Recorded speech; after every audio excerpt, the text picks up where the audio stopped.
Assalamualaikum warahmatullahi wabarakatuh. Alhamdulillah teman-teman, kita masih bisa bertemu kembali dalam pembelajaran tematik. Masih tema 1, subtema 1. Namun kali ini kita sudah menginjak ke pembelajaran 3 dan 4 ya. Nah, sekarang teman-teman harus sudah menyiapkan terlebih dahulu buku tematiknya.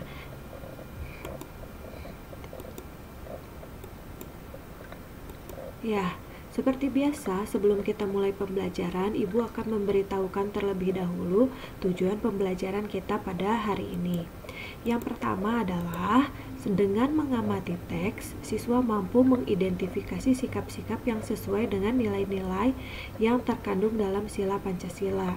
Dan yang kedua adalah, setelah mengamati gambar peta, siswa dapat menjelaskan karakteristik geografis Indonesia sebagai negara kepulauan atau maritim.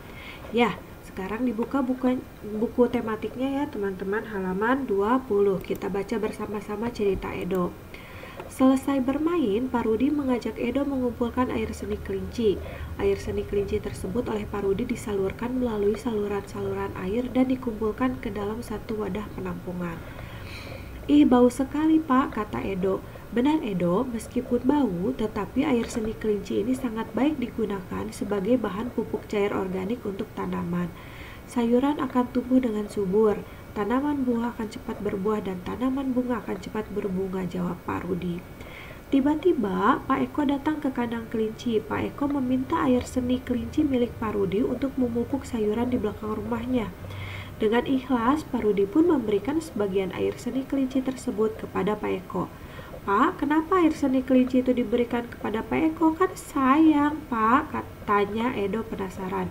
Ya, tidak apa-apa Edo, kita harus saling membantu. Jika ada orang yang membutuhkan bantuan, kita harus secara ikhlas dan sukarela memberikan bantuan. Karena kita makhluk sosial, artinya tidak dapat hidup sendiri dan membutuhkan bantuan orang lain, jawab Pak Rudi. Dan ingat, saling membantu dan tolong-menolong adalah bentuk dari pengamalan sila Pancasila juga loh, tambah Pak Rudi. Benar sekali Pak, jika tidak salah, sila kemanusiaan yang adil dan beradab, kata Edo. Nah, hari ini kan kita belajar untuk mencari nilai-nilai Pancasila. Ini udah ada salah satu contoh nih, yaitu saling membantu dan tolong-menolong, yaitu bentuk pengamalan sila kedua, sila kemanusiaan yang adil dan beradab. Kita lanjutkan. Untuk lebih jelasnya, kita baca teks berikutnya ya, yang ada di halaman 21. Kita lanjutkan. Pancasila sebagai dasar negara Indonesia bukan lagi suatu hal yang baru bagi masyarakat Indonesia. Dari zaman dahulu, nilai-nilai Pancasila memang sudah terkandung dalam kehidupan sosial budaya masyarakat kita. Nilai-nilai tersebut telah meliputi berbagai aspek kehidupan dan masih tetap dipelihara sampai saat ini. Nilai-nilai Pancasila perlu sekali kita kembangkan dalam kehidupan sosial budaya. Hal ini dimaksudkan agar tercipta suasana yang tenang, sejahtera, damai, dan aman. Tanpa nilai-nilai tersebut, kita tidak akan dapat mencapai itu semua. Nah, ini akan Ibu tandai seperti biasa yang bagian yang penting ya, karena ini bisa jadi akan ada di ulangan. Nah, ini, agar tercipta ini adalah tujuan ya. Nah, kita lanjutkan lagi. Sila pertama dulu, nilai ketuhanan yang Maha Esa. Beriman kepada Tuhan yang Maha Esa sesuai dengan agama dan keyakinan yang dianutnya. Nilai yang terkandung dalam sila ini juga mengharuskan kita untuk saling menghormati dan bekerja sama antar pemeluk agama yang berbeda-beda. Kita tidak boleh memaksakan suatu agama dan kepercayaan kepada orang lain. Kita harus saling menghormati kebebasan dalam menjalankan ibadah. Nah, coba setelah membaca yang tadi ini, pengamalan apa saja yang bisa kita temukan? Apa? Sikap yang sesuai dengan sila pertama, ketuhanan yang Maha Esa.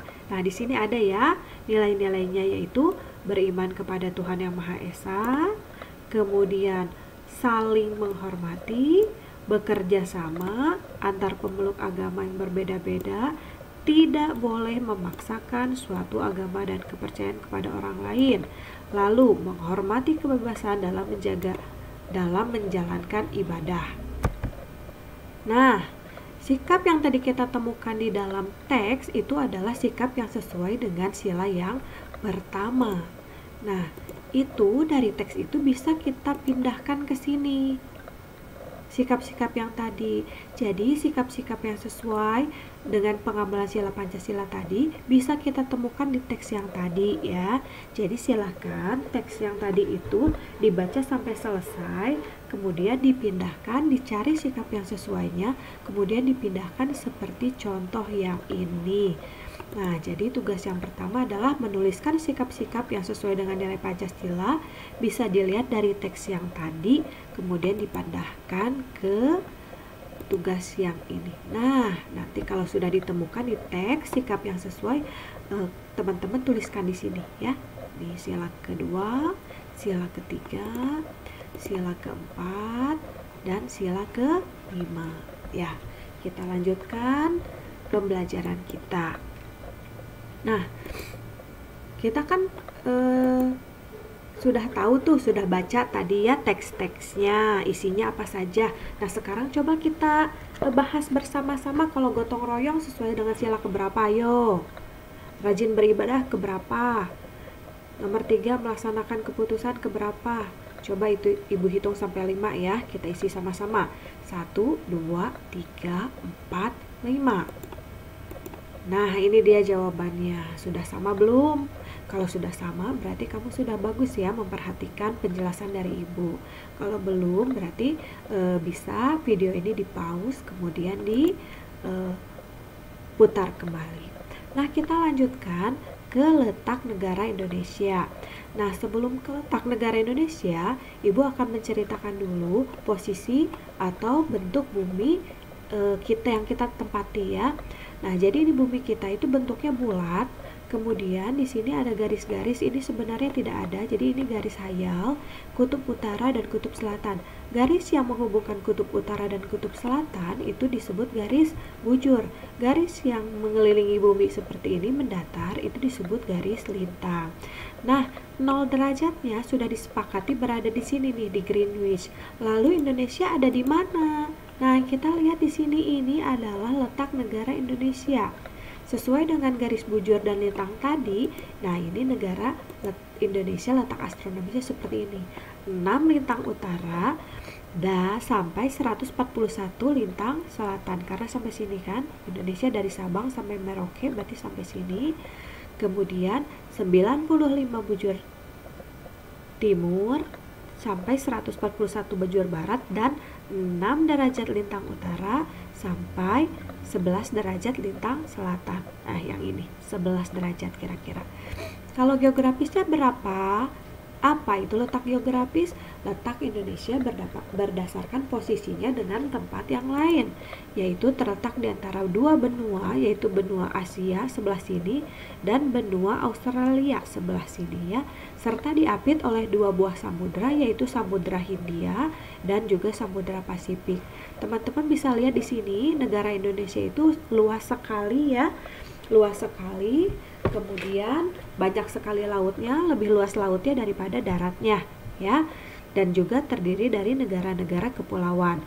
Nah, karena banyak pulau-pulau seperti ini, karena negara Indonesia itu banyak sekali lautannya, sehingga disebut sebagai negara maritim. Kita lanjutkan. Nah, ke halaman berikutnya, ini adalah kondisi geografis Pulau Jawa ya. Ibu tuliskan saja di sini. Nih batas lautnya karena nggak cukup, Ibu tulis di sini. Daratannya ini, nama pantainya kira-kira, nama dataran rendah, dan nama-nama gunungnya dituliskan di sini. Nah, untuk pulau ini Pulau Jawa boleh tinggal disalin aja ya. Nah, untuk pulau-pulau yang lain silahkan teman-teman mencari sendiri ya jawabannya. Bisa ada dicari di Google atau di sumber yang lain. Nah, ini Ibu mengingatkan kembali, jadi hari ini tugasnya ada 2 ya, mengerjakan halaman 25 serta mengerjakan halaman 33 sampai 35. Ibu ucapkan terima kasih sudah memperhatikan. Jangan lupa tugasnya dikerjakan. Ibu akhiri dengan wassalamualaikum warahmatullahi wabarakatuh.